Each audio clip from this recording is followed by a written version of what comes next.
હળવદ તાલુકાના જૂના ઈશનપુર ગામે નર્મદાની માયનોર કેનાલ પર અમુક શખ્સો દ્વારા ગેરકાયદેસર દબાણ કરી માયનોર કેનાલ બંધ કરી ખેડૂતોમાં રોષ જોવા મળ્યો છે। 30થી વધુ ખેડૂતોમાં રોષ જોવા મળ્યો છે। તંત્રમાં લેખિત રજૂઆત કરી છે। હળવદ તાલુકાના જૂના ઈશનપુર પાસે આકડેશ્વર રોડ વાળી નર્મદા માયનોર કેનાલ પર અમુક શખ્સો દ્વારા પોતાના અંગત હિત માટે ગેરકાયદેસર દબાણ કરી માયનોર કેનાલ બંધ કરી વાવણી કરતા આજુબાજુના 30થી પણ વધુ ખેડૂતોમાં રોષ વ્યાપી ગયો છે। તંત્રમાં લેખિત રજૂઆત કરી છે।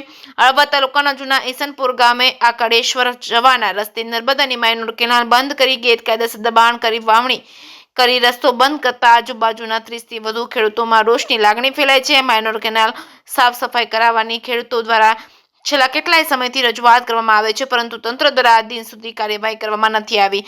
માયનોર કેનાલ પર ઓધવજી નારાયણભાઈ દલવાડી અને ઘનશ્યામભાઈ વિઠ્ઠલભાઈ દલવાડી દ્વારા ગેરકાયદેસર માયનોર બંધ કરીને ગેરકાયદેસર દબાણ કરી જગ્યા પર કબજો કરી કાયદેસર રાજાશાહીનો રસ્તો બંધ કરાવતા અનેક સવાલો ઉઠી રહ્યા છે। માયનોર કેનાલ પર માથાભારે શખ્સ દ્વારા પોતાના ફાયદા માટે પણ કોઈ મંજૂરી વગર ગેરકાયદેસર દબાણ દૂર કરી માયનોર કેનાલ બંધ કરી વાવણી કરી રસ્તો બંધ કરી દબાણ કરેલ। એટલું જ નહીં, અગાઉ આજુબાજુના ખેડૂતોએ પાસેથી ચાલવા પેટે 30,000 રૂપિયા ઓધવજી દલવાડી એ લીધા હતા। પાછા ફરી 30 રૂપિયા લેવાની લાલચે દબાણ કર્યું હોવાનું ખેડૂતોએ લેખિતમાં ફરિયાદમાં જણાવ્યું છે। કોઈ પણ જાતની મંજૂરી વગર માયનોર કેનાલ બંધ કરી તેની આસપાસ વાવણી કરી રસ્તો બંધ કરતા આજુબાજુના ખેડૂતોમાં રોષની લાગણી જોવા મળી છે। માયનોર કેનાલ બંધ કરાતા ચોમાસામાં પાણી ભરાઈ રહેવાથી મોટી સમસ્યા સર્જાશે તો તેની જવાબદારી કોની તેવું આજુબાજુના ખેડૂતોમાં સવાલ ઉઠી રહ્યો છે। જૂના ઈશનપુર ગામે નર્મદાની માયનોર કેનાલ સાફ સફાઈ કરવાની ખેડૂતો દ્વારા છેલ્લા કેટલાય સમયથી રજૂઆત કરવામાં આવી છે। માયનોર કેનાલમાં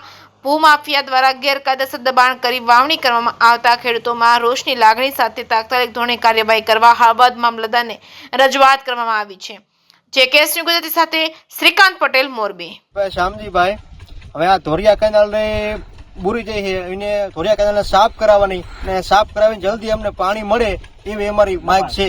એની ઉપર દબાણ કરવામાં આવ્યું છે, ધોરિયાનું દબાણ કરેલું છે, દબાણ હટાવી લે ને જેટીમાં પાણી વારે એવી અમારી માંગ છે।